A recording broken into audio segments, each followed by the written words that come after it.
Opinion Botsa Satyanarayana గారు అంటారు అది శ్మశానం లాగా ఉంది అంటారు. మరి శ్మశానం లాగా ఉంటే మీరు పేదవాళ్ళకి అక్కడ పట్టాలు ఎందుకు ఇచ్చారు అంటే ఆ శ్మశానానికి వాళ్ళు కాటి కాపరులాగా ఉండాలని ఇచ్చారా? వాళ్ళు మీరు ఎందుకు ఇచ్చారు? అక్కడ జోన్లుగా విభజించి చంద్రబాబు నాయుడు గారు ఒకటి ఐటీ హార్డ్వేర్ పార్క్ గా 2500 ఎకరాలు, అదేవిధంగా 2500 ఎకరాలు పేదలకు భూమిస్తే దాన్ని ఇక్కడ దీన్ని అక్కడ మార్చి ఆ రాజధానిని పూర్తిగా అంటే మళ్ళీ చరిత్రలో పొరపాటును కూడా అది క్యాపిటల్ గా డెవలప్ అవ్వకుండా ఉండాలి అనే విధంగా తయారు చేసినటువంటి దుర్మార్గపు ముఖ్యమంత్రి ఈ జగన్మోహన్ రెడ్డి గారు. ఆయనంతకు ముందు నేను కులాలు చూడను అంటే నిజమే అనుకున్నాం. చివరికి ఆయన వచ్చిన తర్వాత కేవలం ముఖ్యమంత్రి స్థాయి నుంచి ఒక వర్గ తాబేదారుగా మారిపోయి మిగిలిన వాళ్ళ కళ్ళు పొడుస్తాడని ఎవ్వరు కూడా ఊహించలేకపోయారు. అబద్ధాలు చెప్పి నిజమేమిటో కూడా మర్చిపోయేటువంటి పరిస్థితి. ముందు మొత్తం మాఫీ చేస్తానన్నారు 3 దశలుగా, కేవలం 5 స్టార్ హోటల్స్ లో మాత్రమే ఉంటుంది అన్నారు.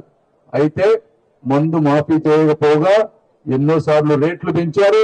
కొత్త బ్రాండ్లు 30కి పైగా కొత్త బ్రాండ్లు తీసుకొచ్చారు. అదేవిధంగా రాబోయే తరాలకు సంబంధించి అంటే వచ్చే సంవత్సరాలకు సంబంధించినటువంటి మందు ఆదాయాన్ని కూడా ఈరోజు తాకట్టు పెట్టి ఈరోజు రాష్ట్రాన్ని మొత్తం కూడా అప్పులమయం చేసినటువంటి పరిస్థితి. వచ్చిన కంపెనీలు ఉన్న కంపెనీలు అన్నిటినీ తరివేస్తే యువతకి ఉపాధి ఎలా వస్తుంది జగన్మోహన్ రెడ్డి గారు అని నేను అడుగుతా ఉన్నా. మరి నా ఎస్సీలు, నా ఎస్టీలు, నా బీసీలు అని పొద్దున లెగిస్తే అంటాడు. మరి ఒక డ్రైవర్ ని చంపి డోర్ డెలివరీ చేశారు. మరి అది ఎలా? ఇంకోటి డాక్టర్ సుధాకర్ గారు మాస్క్ అడిగిన పాపానికి ఒక మానసిక రోగిగా చిత్రీకరించి మరి వారిని కూడా చంపేశారు.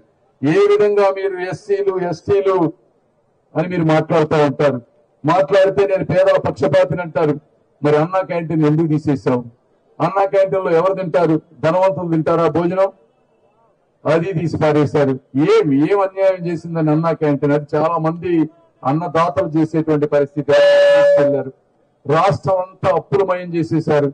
మరి ఆయన చూస్తే సలహాదారుల పేరు మీద 750 కోట్ల రూపాయలు ఖర్చు పెట్టారు. సజ్జల రామకృష్ణ రెడ్డి గారు ఇచ్చే సలహాదారులు ఏంటో తెలియదు కానీ 150 కోట్ల రూపాయలు ఆయనకి ఇచ్చారు. ఆయన పార్టీ రంగులు వేసుకోవటానికి 1300 కోట్ల రూపాయలు ఖర్చు పెట్టారు. మరి సర్వే రాళ్లు బాతడానికి ఈ జగన్మోహన్ రెడ్డి గారి అందమైన ముఖ చిత్రాన్ని చెక్కటానికి ఆ సర్వే రాళ్లకి 1000 కోట్ల రూపాయలు ఖర్చు పెట్టారు. ఎవరికి ఎందుకు ఈ డబ్బు? ఇన్ని 1000 కోట్ల రూపాయలు ఉంటే మీరు బీసీ ఎస్సీ ఎస్టీ కార్పొరేషన్లకు ఎంతో కొంత డబ్బులు ఇవ్వచ్చు. ఆ కార్పొరేషన్ అన్ని నిర్వీర్యం చేసి పేరు కార్పొరేషన్లు పెట్టారు కానీ అక్కడికి వెళ్తే తాగడానికి కప్పు కాఫీ ఉండదు, కూర్చోడానికి ఒక కుర్చీ కూడా ఉండనటువంటి పరిస్థితిగా ఈరోజు చేశారు. మరి మీ బిడ్డ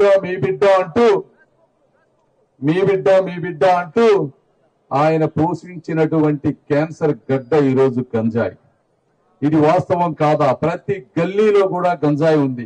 నేను ఒకటే చెప్తా ఉన్నా, గంజాయి అమ్మేవారికి గాని, రౌడీయిజం చేసేవారికి గాని, అరాచకం చేసేవారికి గాని ఇప్పటి వరకు ఒక లెక్క, ఇక నుంచి ఇంకొక లెక్క ఉంటుంది.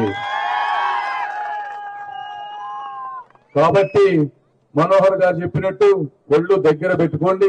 లోకేష్ గారు గాని, చంద్రబాబు నాయుడు గారు గాని, మనోహర్ గారు గాని, మేము గాని వీటన్నిటి మీద గంజాయి అమ్మే వాళ్ళ మీద గాని, రౌడీ నిజం చేసే వాళ్ళ కదా గాని ఒక ఉక్కు పాదం మోపబోతా ఉన్నాం. కాబట్టి మీరు సర్దుకుంటే మంచిది.